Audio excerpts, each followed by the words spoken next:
let's go out to Brian Windhorst. We got him. Where is Brian Windhorst right now? Do we know where he is? He was on First Take this morning. There he is. What's up, Brian? Brian? Where are you right now? Like, what city are you in? That's for me to know. Wow, that's top secret. Well, Jason, by the way, Brian, Jason, for an hour before the show, was revealing all your dirty secrets for about an hour off the air. He doesn't have. I don't have enough dirty secrets. I haven't had much of a life. He's the guy who's had the life and has all the secrets, which true. I won't tell on this show. I think we know a lot of them. I mean, what percentage of your dirty secrets do we know? What kind of question is that? I mean, that's a reasonable question. No, it's not. What percentage of your? I don't know. 7. Probably very low. You think so? All right. Man, it's only 7%. Brian, thank you for joining us. We appreciate it. I got to admit, I am so ready for the NBA. I am refusing to watch the last 3 Cavs regular season games because the NBA regular season is too long. Now, the commissioner, who I like, wants to add regular season games for this stupid tournament. I don't know why they're doing it. I don't know if they're trying to build off the World Baseball Classic or whatever. Then do it by country. I don't know. What do you think of this tournament? And do you think the regular season is a little too long and it's just time for the playoffs already? Well, look, Adam Silver is a big fan of European soccer. If you follow European soccer, you'll get what he's trying to do. If you don't follow European soccer, you won't get it. Yep. My man Jason has been trying to follow soccer a little bit more. I had to hold his hand at times during the World Cup because he couldn't take the concept of stoppage time, and I get it. I had to cross that too. And one of the things that happens in European soccer is that teams play in multiple things at once. It's like they can play in one competition on Tuesday and another competition on Friday. They can play the same team in the same week in 2 different competitions, and the game mean totally different stakes. That is unusual for the American sports fan. That's not exactly how this NBA midseason tournament is going to go. They're going to play regular season games, and they're going to somehow matter for the thing. But if you want the honest truth, it's just about money. Yes. They're looking for something else to sell. The NFL has done a great job in recent years of adding things to sell. For example, they added a 17th game. That was a pretty big thing to sell. They added these games in London, so now they can sell games in the morning on Sundays, because why dominate Sunday afternoon and evening when you can also dominate Sunday morning? They turned the draft into a 3-day affair.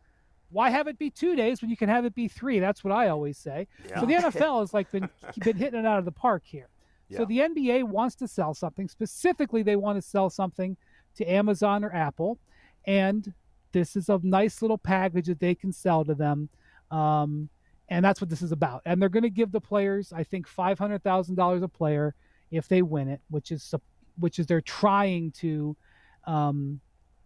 sell them on it. Although there are some players who earn more than $400,000 in an average regular season game. So I don't know how much of it's going to do it there, but that's what it is. And maybe it'll catch on, maybe it won't. They're also trying to get people to care about the NBA a little bit and gamble on the NBA a little bit during the NFL season. This is going to happen, in November, December. I don't know if it's going to work, but that's what they're doing. Is there any chance they can create enough revenue off of this to offset the loss of reducing games in the regular season? Or is this just a money grab of adding 2? Clearly not, because they're not really reducing games in the regular season. For all Adam Silver's exploits, and if the league office heard me say this, I'd get a call, because they'll say that they reduced back-to-backs and they got rid of the 4 and 5 night stuff, and they give the players off more time at All-Star. Adam Silver has only added games to the schedule since he's been commissioner. He added 6 games to the schedule with the play-in. There'll be 6 games next week that didn't used to be there. And for the 2 teams that play all the way to the championship game, there will be 83 games now at the midseason tournament. So more games have been added. There will be, I guess, some teams might play a game less or something like that, but they're only adding games. The problem is that nobody has told the public yet, but the NBA players and teams have already decided that it's not an 82-game season, that it's something less than that. And so some guys decide to start the season, yeah, I'm going to play 70, I'm going to play 65, and if I get hurt, I'll play 50. And so, the season isn't actually 82 games anymore. Almost no players look at the season and say that's 82 games. So it's just sort of 82 games in name only. And ultimately that's the way it's going to be. And occasionally you're going to get situations where it absolutely sucks for fans, where fans get totally screwed over. But the NBA is signaling with its actions that they don't care. And that overall, the what they think will be more money in national TV revenue, which almost certainly will be the case, will offset anybody that they've inconvenienced. And recent history suggests, based on their revenue, that they are correct. Bringing this back to the Cavs, Brian, in terms of Evan Mobley and his development from year 1 to year 2, making that next step from a good, promising young player to a legitimate star in the NBA, has anything you've seen this year made you flounder or waver on your thought that he could be a legitimate centerpiece on an NBA championship team? Well, the thing about it is that they're not asking him to be a high-level scorer. And because of that, he probably won't be a high-level scorer. If they don't need him to average 20 points a game, he won't, because they've built their offense around the 2 perimeter guards. And so, yeah, he doesn't score as much, but they don't ask him to score as much. So he's never going to be regarded as a superstar if he doesn't probably, be a 20 and 10 player. And so if you're only going to base it on the scoring, then he hasn't quite come around. He also isn't, I'd like to see him develop that outside shot. If he was more of a corner or wing 3-point shooter, he would really help out Donovan and Garland, because they are guys who need space. But when you watch him play defensively, he plays like a 10-year vet. Some of the stuff that he can do in terms of knowing angles, knowing spacing, the ability to challenge shots. I mean, almost nobody in the NBA challenges shots the way Evan does. And it's not just his man. The way he can get out and challenge shots, the way he finds ways to challenge shots while also remaining in rebounding position.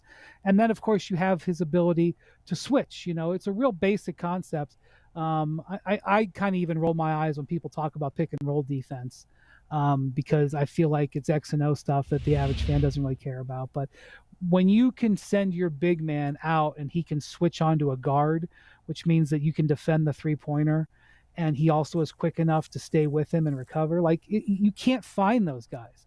And he does it at age 19, 20. So he's got the potential to be an all-defensive player in the NBA for a decade, and that is super duper valuable. And if he doesn't score as much because your guards are killing it, then that's fine. I do think for the Cavs to get where they need to go, he needs to become a little bit more of a potent offensive player, whether that's in straight plays that they run for him in post-up situations or to create space. But I think he's had a very strong sophomore season. He's probably going to be on the all-defensive team, and definitely trending towards what the Cavs thought he could be. Brian, the Cavs are, unless something weird happens in these last week, are going to probably play the Knicks in the first round. Cavs are going to have home field advantage. Cavs and Knicks just played this weekend. The Knicks beat them, even without Julius Randle. They played very well. Jay Crawford is off today. He and I were arguing about how much the regular season means.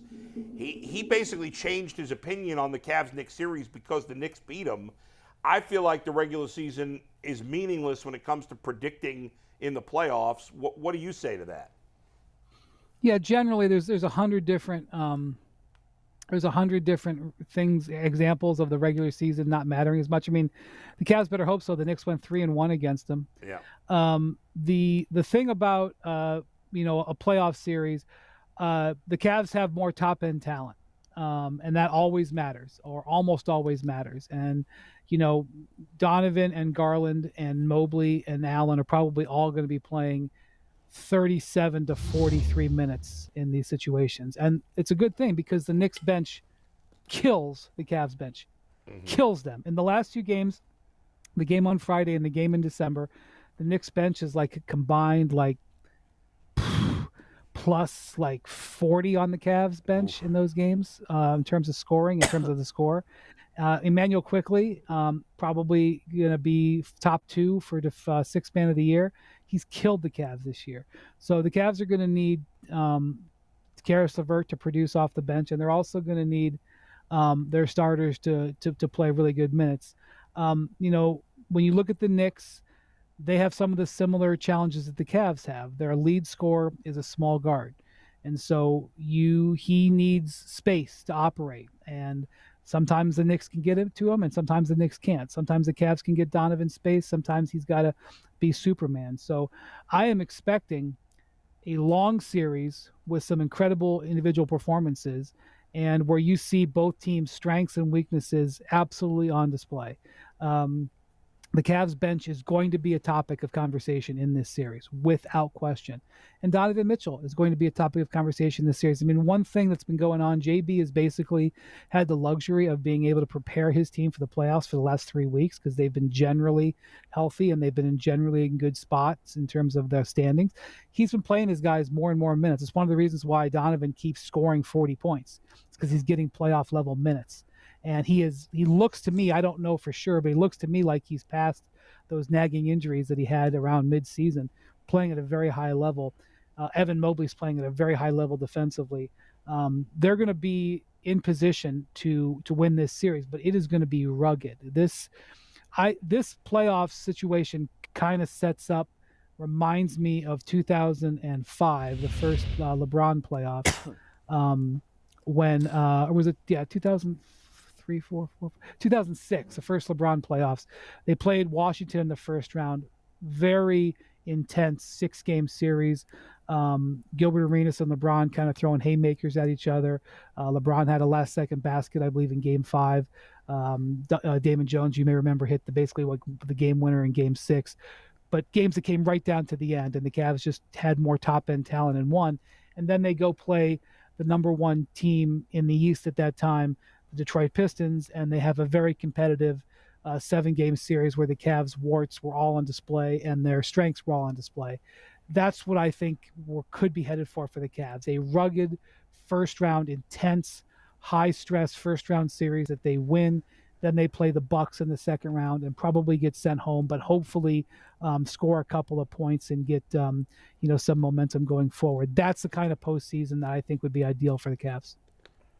I died a gruesome, rugged death on the Mike Miller Hill in 2015. I'm insisting Mike Miller was going to win the Cavs a playoff game. Mike Miller was going to win the Cavs a playoff game, and it never happened. So I'm climbing up the hill again and saying Danny Green is going to hold a role somehow, some way in this postseason. Am I about to get shot to death again, or do you think Danny Green can help this team? Well, he hasn't even played. I mean, I know. And now he's, I'm getting a little nervous. Now he's been out with with health and safety, which I think is code for COVID. I don't know for sure. I mean, they have to, the thing about JB, I know people like to take pot shots at JB. JB is coaching this team like a T90s. And guys, it works. Okay? It works because their personnel favors big and favors defense. So he plays Allen and Mobley together a ton. He plays Isaac Okoro the most minutes out of all of those options because he's his best defender. And they play with 2 small guards that they try to sort of create like they were Allen Iverson.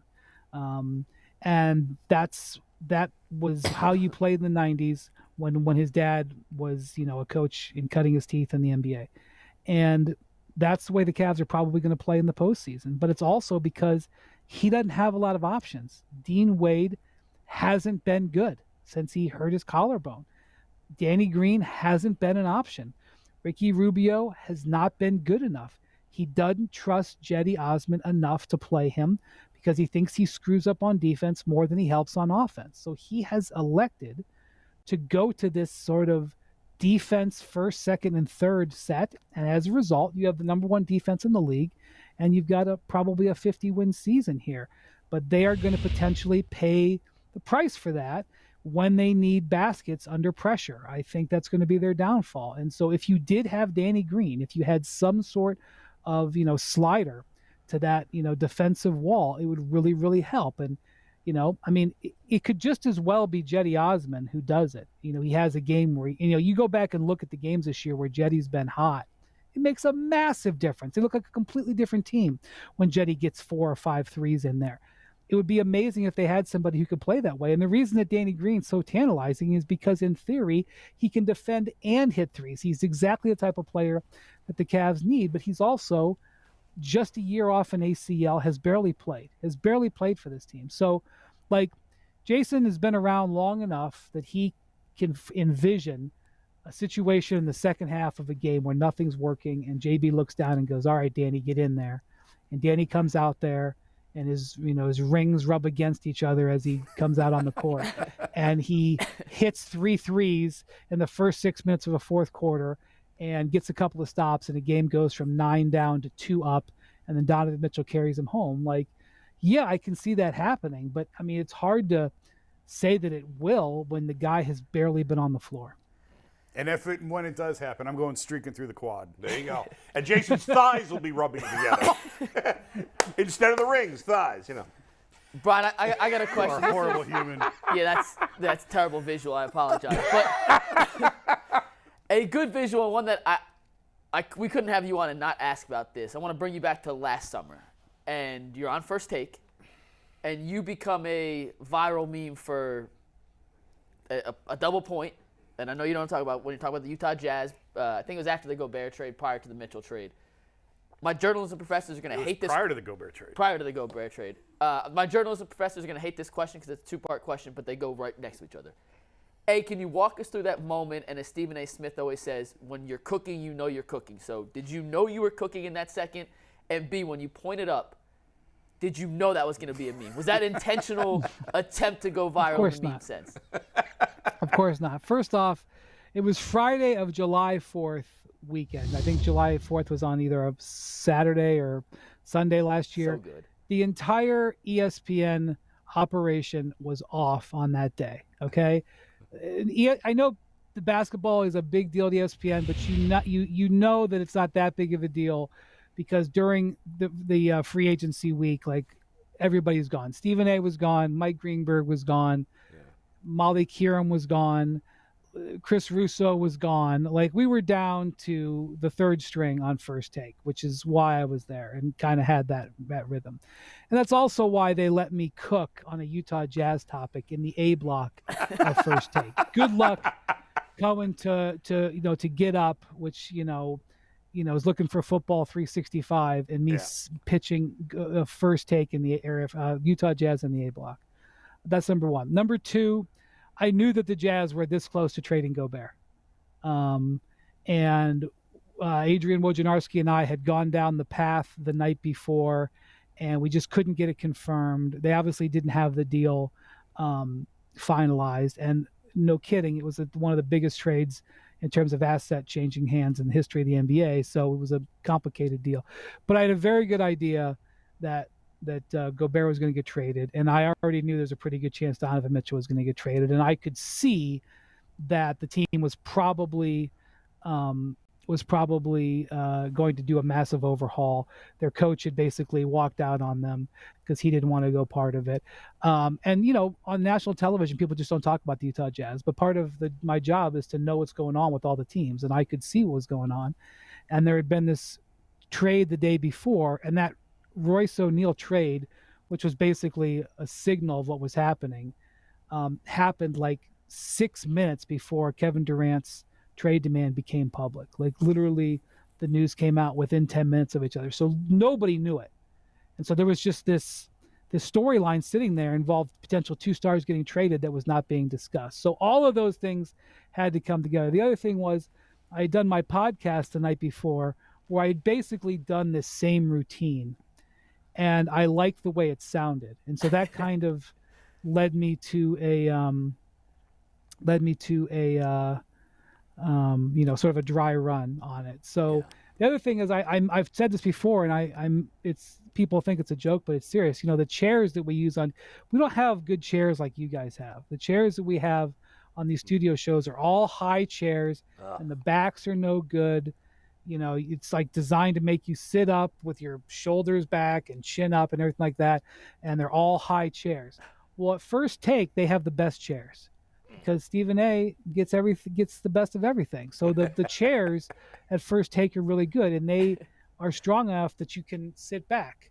And so you can't do that thing unless you can sit back. I wouldn't sit back on another show because the chairs are funky. And so I know it sounds wild, but part of it was that the chair enabled me to sit back and do that. Plus they have all kinds of cameras that, it's like it's in the round. We don't have cameras that are high on other shows that had a high camera. So all of those things came together.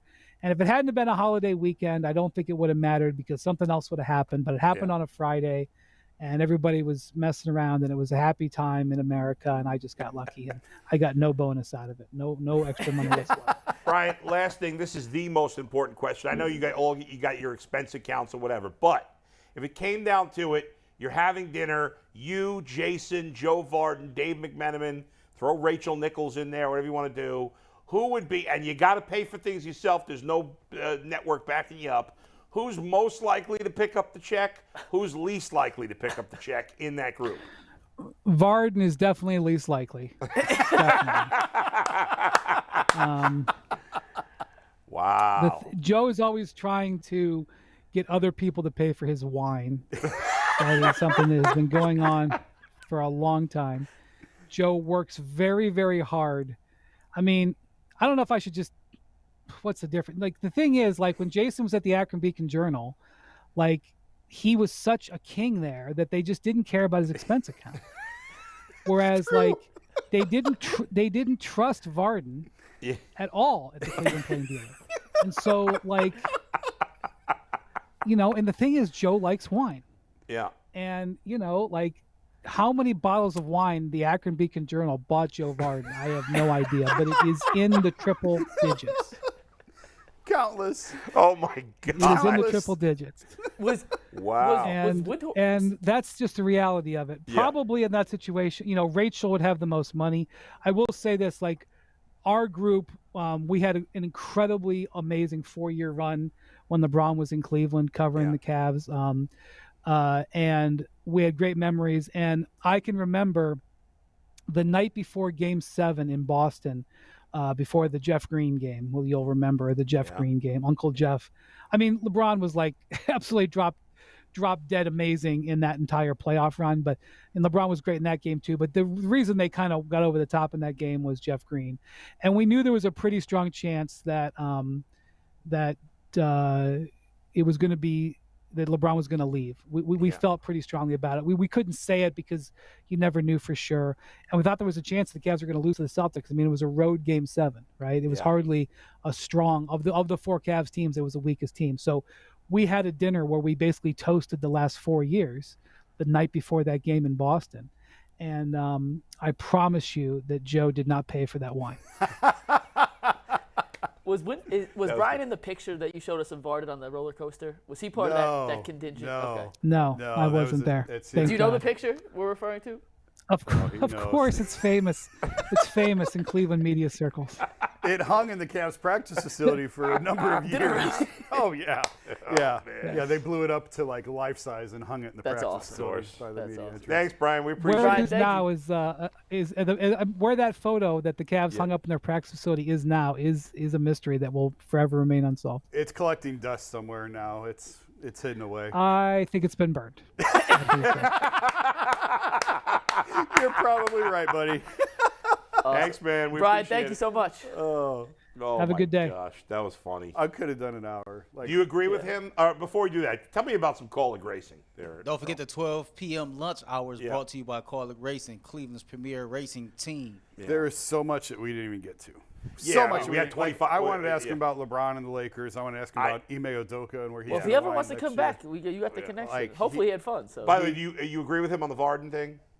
Joe's actually gotten better since he got to the Athletic, but that's 100%.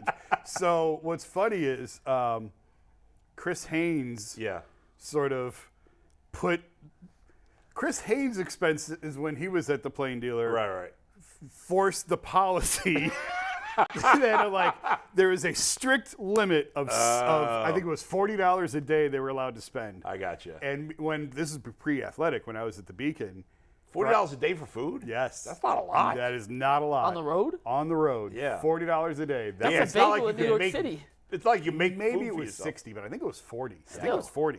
And this is a few years ago before the prices exploded. But still, 40. And when I was at the Beacon, like, he's right. Like, no one never questioned me on anything. I just do whatever I want. So Man. I did. I think I got 40 for lunch traveling with the Batavia Muck Dog 25 years ago. Yeah. For crying out loud. No, So- we could have done an hour more. I wanted to ask about the MVP yeah. race. This is the closest MVP race maybe in the last 40 years in the NBA. Oh. And I think he's a voter. We got to so. make fun of Joe. That's much more important. And I did want to hear the meme story. I'm glad he gave us a little Yeah. credit. Yeah, that was great. I knew it was a Friday when the B-cast was on. Yeah. And he said the C-cast. Give himself some credit. But I didn't know he did a dry run on the podcast the night before, which Yeah. allowed him to. In the chair. Whoever would have guessed that chair. first shake had the chairs that you could actually sit back on. The one story that we didn't get a chance to get to, it's hilarious. We were in, it's that dinner he was talking about in Boston when we knew it was over. We just, if you were around that team at all, you knew it was done. Yeah. And we had the big dinner in Boston, and he and I and Joe were walking back, I think, after that dinner, and we were in the Little Italy district of Boston, walking back to the Marriott Long Wharf. Beautiful hotel. That's in where you guys Boston. stayed at? Yeah, we Great always stayed at hotel. Long Wharf. Great hotel. So it's a short little walk. We'd walk back, and Brian on the streets in any sports city, it's like Taylor Swift. It's like walking with Taylor Swift. I'm not kidding. Except like the guy version. And these guys are losing their minds. Yeah. That Brian, and they don't know me, Joe, like whatever. Yeah. But Brian Winter, like they're going crazy, screaming at him, waving at him. They're trying to get pictures with him. And Brian, like, we get back to the hotel and Brian's cracking up. He basically said something to the effect of, well, if you guys like guys, I could have hooked you up tonight. Is he a tall guy? Brian? Yeah. No.